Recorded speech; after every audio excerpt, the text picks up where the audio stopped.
Hello mga kapamilya, dahil mahulan ng panahon ngayon at may bagyo kapamilya, siyempre cooking serya ang ganap ng inyong lola. At for today's video nga mga kapamilya, ito yung ating bangus. Siyempre nung ating nabili yan fresh from the sea, pero ngayon at tayo magluluto fresh from the ice na yung ating bangus. At ito nga yung ating iluluto naku, siguradong mapapawaw kayo pagka natikman nyo tong ating lulutuin. Siyempre, abangan na naman itong ating cooking serye mga kapamilya at ito kakaibang pagluluto na naman ng ating ulam. Siyempre, ito yung ating aabangan at ito yung lulutuin natin.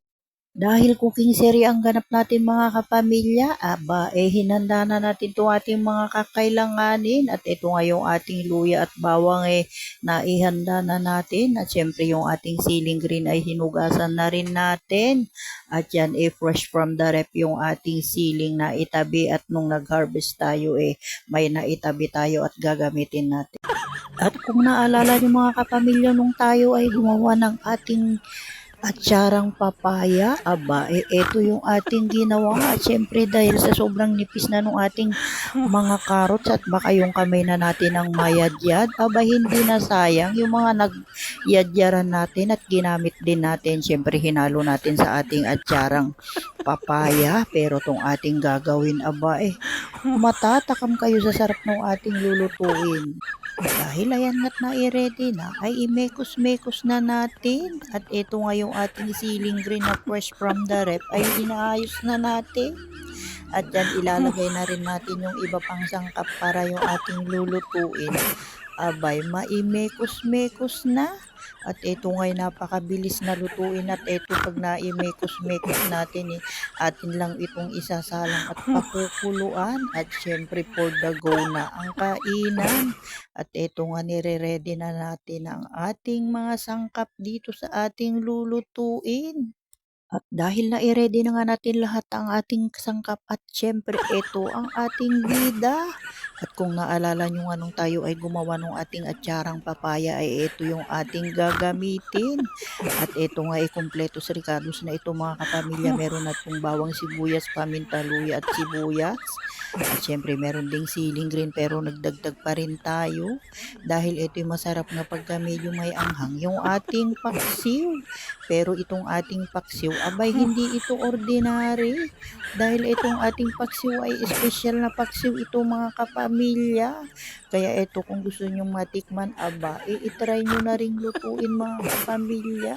At ito ginagamit nga natin hindi lang sa sausawan, kundi pati sa pagluluto. At ito nga napakasarap na ihalo dito sa ating lutuin. Dahil ito nga na-preserve na natin. Dahil ito nga yung ating atsarang paksiw o atsarang papaya. At ayan nga't kumukulo na tong ating niluto at amoy na yung ating niluto. At eto nga mukhang hindi matatapos tong ating shooting. Mukhang may lalabas na para kumain. Kaya tayo nagmamadali para ito ay maluto na. Sana naman ay bago sila magsilabasan at nangangamoy na tong ating nilutong mabango matapos muna ang shooting. Dahil tayo ngay content creator baka naman buntot na lang ang ating maipakita. Kaya sana naman matapos muna ang shooting bago nila makita tong ating niluluto. At ayan nga'y nagkatotoo yung aking sinasabi. At syempre naglabasan nga sila, may kanya-kanya na silang pinggan. At ito ang ating itinatransfer mukhang mauubos na bago pa natin matapos tong ating pagbibideo mga kapamilya. At ito nga'y nabawasan na. At syempre sabi ko take a break muna dahil tatapusin ko. Nalingat lang tayo, tapos na nga ang shooting dahil ang tinira nila 4 na piraso na nga lang. Kaya nga naman tayo nagmadali para matapos na ang ating for today's video na masarap mga kapamilya. At ayan nga kahit papano may tinira sila for the content at ito nga yung ating pagtatapos nung ating niluto na napakasarap at siyempre healthy pa. Kaya ano pang inaantay niyo mga kapamilya? At siyempre puwede niyo na 'tong i-try mga kapamilya at napaka-healthy nung ating paksiw na bangus at siyempre hindi ito ordinary at siyempre espesyal na bangus itong ating niluto dahil kaya kung gusto niyong matikman, aba, magluto na rin kayo mga kapamilya at i-try niyo. Ayan at masarap.